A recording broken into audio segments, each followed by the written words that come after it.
영혼이 깨어나게 하여 주옵시고 나의 잠자던 영혼이 깨어나 주님을 만나게 하여 주시옵소서. 하루를 시작하며 한 주를 시작하는 월요일입니다. 이 월요일에 내 영이 깨어나 주님과 교제하게 하여 주옵시고 신실하신 주님의 인도하심을 받게 하여 주시고 주의 말씀대로 주의 말씀 따라 살아가는 우리 되게 하여 주옵소서. 주의 말씀이 내 발의 등이요 빛이 되신 줄 믿고 길이 되는 줄 믿습니다. 그 말씀 의지하고 한 걸음 한 걸음 나아갈 때 그 길이 온전하게 하여 주시고 바른 길이 되게 하여 주시며 치유의 길이 되게 하시고 회복의 길이 되게 하여 주시옵소서. 주의 말씀의 능력을 믿습니다. 주의 말씀의 능력을 믿습니다. 주의 말씀 따라 오늘도 승리하고 이번 한 주도 승리하게 하여 주시옵소서. 하나님의 평안함이 저들을 덮게 하여 주옵시고 하나님의 위로가 저들을 덮어 주옵시며 하나님의 인도하심이 저들의 앞에 있게 하여 주시옵소서. 감사합니다. 고마우신 예수님 이름으로 기도드렸습니다. 아멘, 아멘. 오늘은 시편 119편 말씀 볼 건데요. 시편 119편 1절에서 8절까지만 볼까요? 119편 1절에서 8절까지만.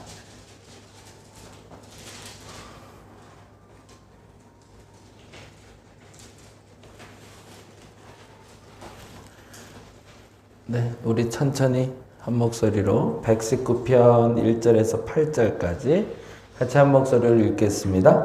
행위가 온전하여 여호와의 율법을 따라 행하는 자들은 복이 있으며 여호와의 증거들을 지키고 전심으로 여호와를 구하는 자는 복이 있도다. 참으로 그들은 불의를 행하지 아니하고 주의 도를 행하는도다. 주께서 명령하사 주의 법도를 잘 지키게 하셨나이다. 내 길에 굳게 정하사 주의 율례를 지키게 하소서. 내가 주의 모든 계명에 주의할 때에는 부끄럽지 아니하리이다. 내가 주의 의로운 판단을 배울 때에는 정직한 마음으로 주께 감사하리이다. 내가 주의 율례를 지키오리니 나를 아주 버리지 마옵소서. 아멘, 아멘.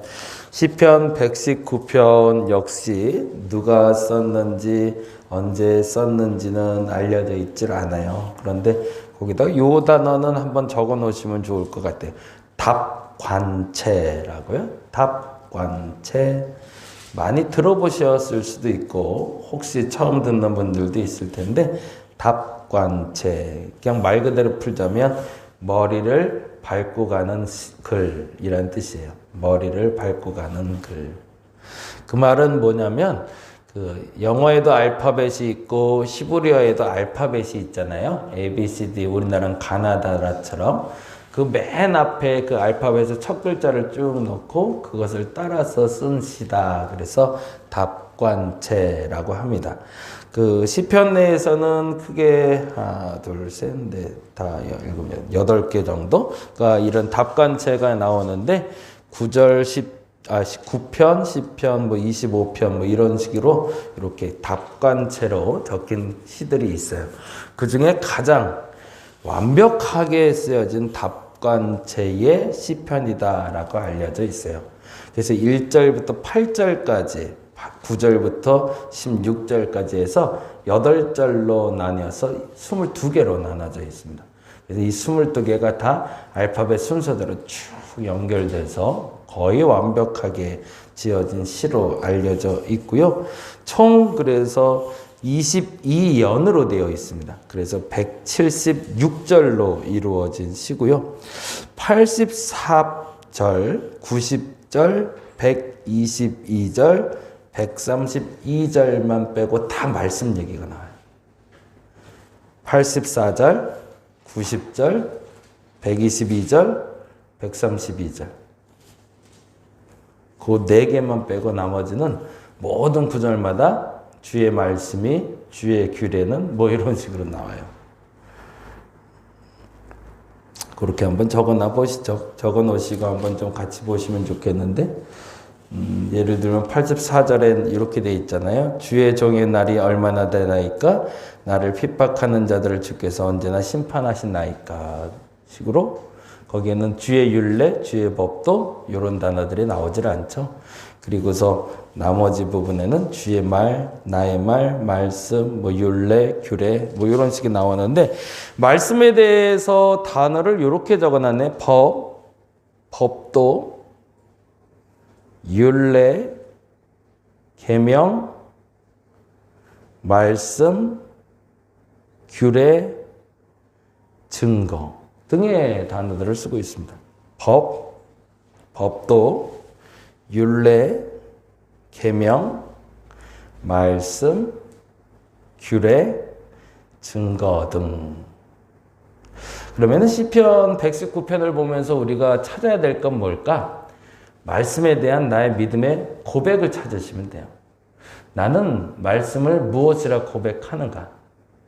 내가 성경을 볼 때 그 성경 말씀이 내게 전달되었을 때 이 말씀은 내게 무엇이다 라는 여러분의 신앙 고백을 찾아내시면 됩니다. 176절까지 되어 있으니 그 중에 하나 찾는 건 그리 어렵진 않을 것 같아요.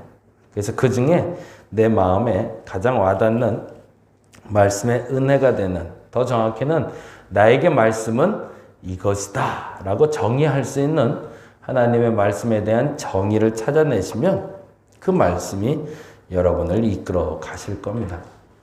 어느 목사님 그 얘기 하시더라고요. 말씀이 능력이 있다라고 얘기하잖아요. 근데 말씀이 능력이 있는 이유는 말씀을 말할 때라고 이야기하더라고요. 하나님이 천지를 창조하시니라 라고 되어 있는데, 천지를 하나님의 말씀으로 창조했다고 그러잖아요. 근데 말씀으로 창조했을 때의 방식은 말하는 거라는 거죠. 말씀을 단지 알고 머릿속에 넣어두는 것도 중요하지만 그것이 선포될 때 능력이 된다는 겁니다. 그래서 그 말씀의 능력을 찾아가는 과정들이 됐으면 좋겠고요. 그거를 학자들이 크게 다시 8개로 다시 나눠날까요? 22연으로 되어 있는 걸 다시 8개로 나눴는데, 1절에서 16절까지를 복과 행실의 기준인 말씀 이렇게 나눠놨어요. 1절에서 16절까지가 복과 행실의 기준은 말씀이다 라고. 그리고 17절에서 48절까지를 또 한 묶음으로 나눠서 말씀을 사모하고 의지하라. 이게 두 번째 주제가 됩니다. 1절에서 16절은 복과 행실의 기준이 말씀이다 라고 얘기했다면, 17절에서 40절까지는 말씀을 사모하고 의지하라. 그리고 49절에서 72절까지는 나그네 길에도 변함없는 말씀. 방랑 중에도 54절이 기준이 되는데, 54절 보면 이런 말씀이 있잖아요. 내가 나그네 된 집에서 주의 율례들이 나의 노래가 되었나이다. 뭐 이런 구절들, 그걸 주제로 해서 나그네 길에도 변함없는 말씀. 73절에서 96절까지는 말씀 실현에 대한 간구.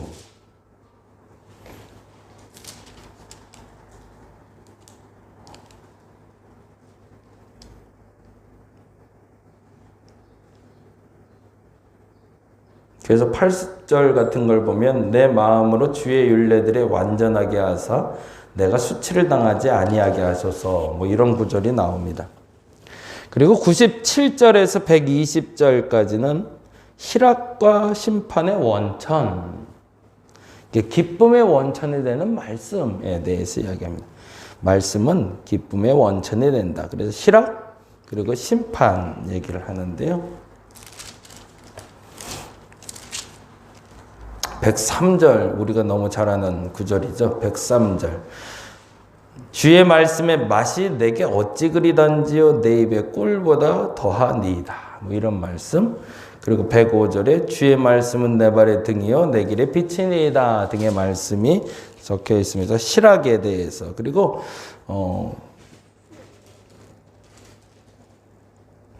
121절부터 136절까지는 구원과 훈육에 대한 말씀, 나를 구원하시고 나를 훈계하시는 말씀에 대해서 이야기합니다.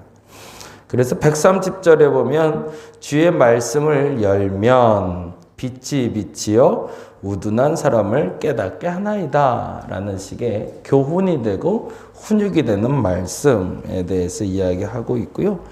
137절에서 160절까지는 그러니까 지금 각 상황에 맞는 걸 여러분이 찾으시면 좋겠어요. 상황을 넘어서는 하나님의 말씀에 대해서 이야기합니다. 137절에서 167절까지. 137에서 160절까지. 사실 이제 이 부분이 이제 저한테는 굉장히 좋아하는 구절인데 137절 같은 거 보면 이런 말씀이 있잖아요. 137절에 보면 여호와여 주는 의로우시고 주의 판단은 옳으니이다. 저는 이런 구절들이 좋아요.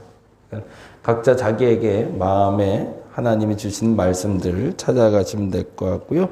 그리고 161절에서 176절까지 161절에서 176절까지 마지막에 말씀을 통한 인도 이렇게 적어 놓으시면 될 것 같아요. 말씀이 나를 인도하옵소서. 그래서 169절하고 170절 보면 이렇게 돼 있잖아요. 169절에서 170절 보면 여호와여 나의 부르짖음이 주의 앞에 이르게 하시고 주의 말씀대로 나를 깨닫게 하소서. 그러니까 내가 지금 깨닫지 못해서 바른 길을 가고 있지 못하니 나로 바른 길을 가도록 인도해 달라고 요청하면서 170절에 나의 간구가 주의 앞에 이르게 하시고 주의 말씀대로 나를 건지소서라는 말씀으로 주의 말씀대로 나를 인도하옵소서라고 이야기하고 있습니다.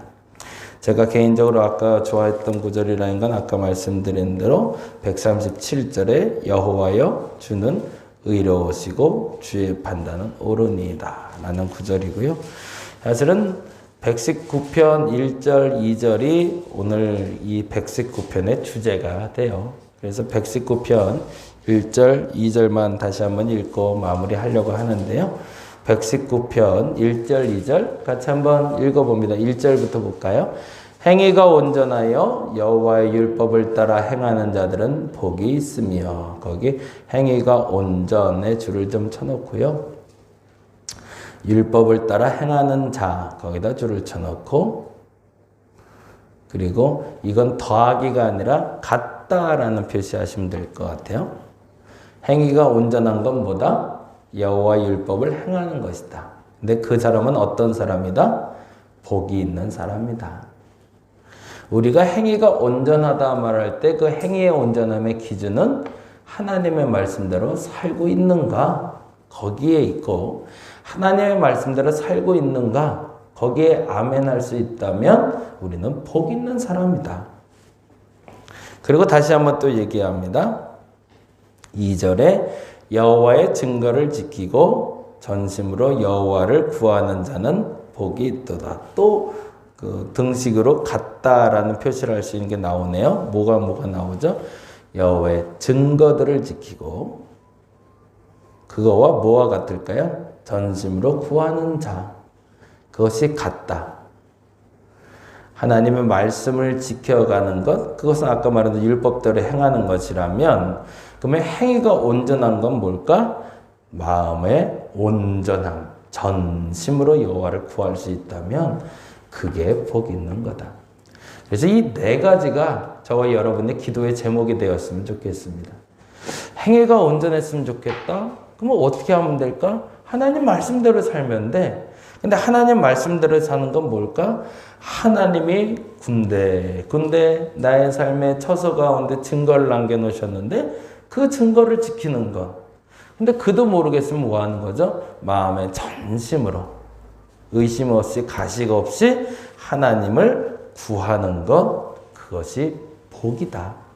그 복을 누리는 저와 여러분 되시기를 간절히 바랍니다. 기도하겠습니다. 우리가 하나님의 복을 누리길 원합니다. 그래서 그 복을 누리기 위해서 무엇보다도 이 말씀이 나의 말씀이다 라고 정리할 수 있는 말씀에 대한 정체성이 내게 생기게 하여 주시옵소서. 그 말씀에 대한 나의 정리가 내 행위를 온전하게 하고 하나님의 말씀을 잘 따라가게 하시고 증거를 지키게 하시고 하나님을 전심으로 구하게 할 줄로 믿습니다. 그 복을 누리게 하여 주시옵소서. 아직은 잘 알지 못해 분별하지 못하지만 깨닫게 됐을 때 결단하게 되면 그 복이 내게 임할 줄 믿사오니 저들에게 그 복으로 함께하여 주시옵소서. 여호와의 말씀을 전심으로 구하는 자가 복이 있습니다. 그 복을 누리게 하여 주시옵소서. 감사합니다. 고마우신 예수님 이름으로 기도드렸습니다. 다 같이 기도하고 돌아갑니다.